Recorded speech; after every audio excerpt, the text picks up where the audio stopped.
Right. Congress legal cell అలాగే మనకు సత్యనారాయణ గారు ఉన్నారు. సత్యనారాయణ గారు చెప్పండి, కాసేపటి క్రితమే కేటీఆర్ కేటీఆర్ మీడియాతో మాట్లాడడం జరిగింది. ప్రధానంగా ఏదైతే గతంలో 4 అంశాల మీదనే సిట్ విచారణకు పిలిపించింది, ఏదైతే మా మీద కేసులు వేశారు, ఒకటి వచ్చి ఏదైతే కాళేశ్వరం ప్రాజెక్టులో అవినీతి జరిగింది, మరొకటి గొర్రెల స్కామ్, అలాగే ఈ కార్ రేసు, మరొకటి ఫోన్ ట్యాపింగ్, మొత్తం 4 అంశాల మీదనే ఏదైతే కేసులకి విచారణకు పిలిపించారు. ఇది లాగుతూనే ఉన్నటువంటి పరిస్థితి ఉంది. మరి దీంట్లో ఏదైతే ప్రధానంగా ఈ కేసుకు సంబంధించిన అంశంలో ప్రభుత్వం చాలా వరకు నిర్లక్ష్యం చేస్తుంది అనేసి ప్రధానంగా బీఆర్ఎస్ ఆరోపిస్తుంది.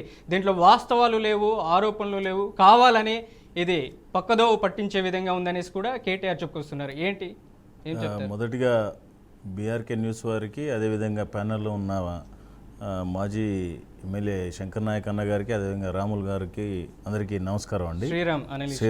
శ్రీరామ్ గారికి నమస్కారం.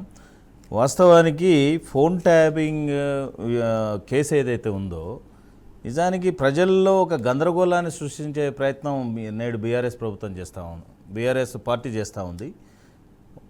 నిజానికి కూడా ఐబీ అంటే స్పెషల్ ఇంటెలిజెన్స్ బ్యూరో అనేది దేనికి పనిచేయాలి?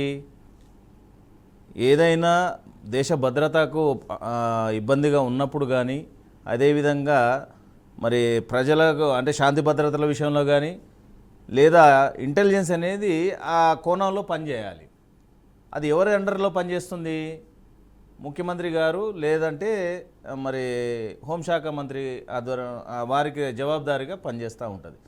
ఇక్కడ నిజానికి మరి ఏం భద్రత లోపించిందని దేశానికి కానీ రాష్ట్రానికి కానీ ఏం నష్టం చేసే వ్యక్తులు వీరని ప్రజల స్వేచ్ఛను, అదేవిధంగా న్యాయమూర్తులను, వ్యాపారవేత్తలను, మరి మీరు ఎలాగో ప్రతిపక్షాలను మీరు 10 ఏళ్ళు పాలించిన క్రమంలో ఎవరిని కూడా ప్రతిపక్షాల హోదా అనేది పక్కన పెట్టండి, వారిని ఎక్కడ పడితే అక్కడ మీరు భౌతిక దాడులకే కావచ్చు, కేసులు అక్రమ కేసులు పెట్టి వారిని ఇబ్బంది పెట్టిన పరిస్థితి కాకుండా వాళ్ళ ఫోన్ ట్యాబ్లు కూడా చేసినారు.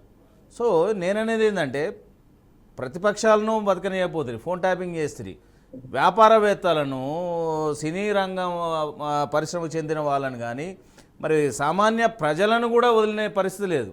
ఎలక్షన్ ముందడ నాకు తెలిసి ఒక హెడ్ కానిస్టేబుల్ వారి ఫోన్ ట్యాప్ కూడా చేసి వారిని ఎలక్షన్ ముందట ట్రాన్స్ఫర్ చేసిన పరిస్థితి నా దృష్టిలో ఉన్నది. ఇది 2023 ఎమ్మెల్యే ఎలక్షన్ల క్రమంలో. అంటే ఇంత ఘోరానికి మీ రాజకీయ బ్రతుకు తెరువు కోసం మీరు అధికారంలోకి రావడానికి ఎంత దిగజారిన రాజకీయం చేశారంటే ఐబీని కూడా వాడుకున్నారు మీరు.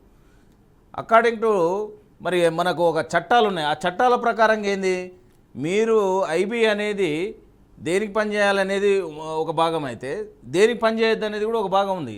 దాన్ని విస్మరించి ఈరోజు చేస్తూ ఉన్నారు. ఈరోజు నిజంగా మరి హరీష్ రావు గారు కానీ కేటీఆర్ గారు కానీ ఒక మాట చెప్పండి, మేము ఫోన్ ట్యాప్ చేయలేదని. అలా చెప్తలేరు. మేము చేయలేదు అంటే మరి అధికారులు ఎవరు చెప్తే చేసిర్రు?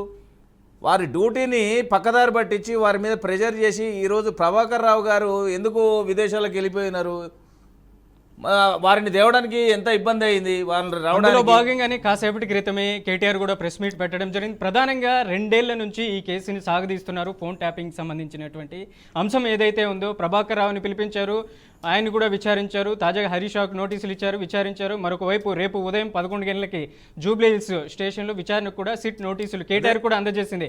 కేటీఆర్ ఒకటే చెప్తున్నారు, ఇది లొట్టపీస్ కేసు అని అంటున్నారు. మరి అనుకోవచ్చా అలానే? ఇప్పుడు ఆయన లొటపీస్ కేసా లేకపోతే ఏం కేసా అనేది రేపు బయటపడుతుంది. ఆయనకు అర్థం కావట్లేదు. కానీ ఇప్పుడు నిజానికి కూడా అది ఏ కేసు అయినా నువ్వు ఎందుకు భయపడుతున్నావు అంటున్నాను నేను. ఇప్పుడు బీఆర్ఎస్ నాయకులు, బీఆర్ఎస్ అగ్రనేతలైన హరీష్ రావు గారు కానీ కేటీఆర్ గారు కానీ ఎందుకు భయపడతా ఉన్నారు? ఎందుకు ఈ బీఆర్ఎస్ కార్యకర్తలను ఇక్కడ మనం చూసాం, 100 మంది కార్యకర్తలను తెప్పించుకునే పరిస్థితి. ఎందుకు భయం లేనప్పుడు ఎందుకు తెప్పించుకుంటున్నారు?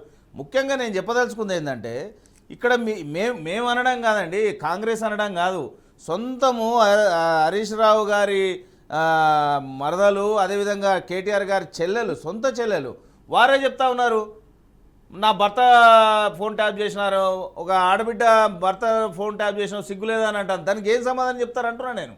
హరీష్ రావు కేటీఆర్ ఏం సమాధానం చెప్తారు? అంటే స్వయంగా ఎవరిని వదిలిపెట్టలే వీరు. ఇక్కడ ఏం జరుగుతుందంటే మనోజ్ గారు, హరీష్ రావు గారు కేటీఆర్ ఎక్కడ ఆయన సీట్ కింద నీళ్ళు తెస్తాడో అని ఆయన అధికారులను పెట్టేసి ఫోన్ ట్యాపింగ్ చేయించడం, కేటీఆర్ గారు హరీష్ రావు గారు ఫ్యామిలీ ఫోన్ ట్యాపింగ్ చేయించడం, ఇవన్నీ జరిగినాయి అనేది మనకు స్పష్టంగా కనబడతా ఉంది. నేను ఎందుకంటున్నా అంటే ప్రకాష్ గారు మొన్న నేను సోషల్ మీడియాలో కూడా చూసిన, ప్రకాష్ గారు కూడా స్వయంగా చెప్పినారు, మీడియాలో ఏం కనబడుతుంది సోషల్ మీడియాలో, హరీష్ రావు గారు రెండో దఫా మరి బీఆర్ఎస్ ప్రభుత్వం వచ్చిన మొదట్లో మీరు ఎవరు కూడా నా ఇంటి దగ్గర రావద్దు, నా ఫోన్లలో సంప్రదించొద్దు, నా ఫోన్ ట్యాపింగ్ అవుతున్నట్టు నాకు అనిపిస్తుందని చెప్పినారు. అంటే ఆ రోజులలో హరీష్ రావు గారి ఫోనే ట్యాప్ చేయించే పరిస్థితికి వచ్చిందంటే ఇంకా మీరు మీతోలో నిష్పెట్టిరా? దాదాపు 4000 మంది 4013 ఫోన్లు మీరు ట్యాప్ చేశారంటే అంతమంది జనాల ప్రజాస్వామ్యంలో ప్రజల ఫోన్లు ట్యాప్ చేశారంటే మీరు అంతకన్నా ప్రజాస్వామ్య కూని ఇంకేముంటుంది అంటున్నా నేను. రైట్.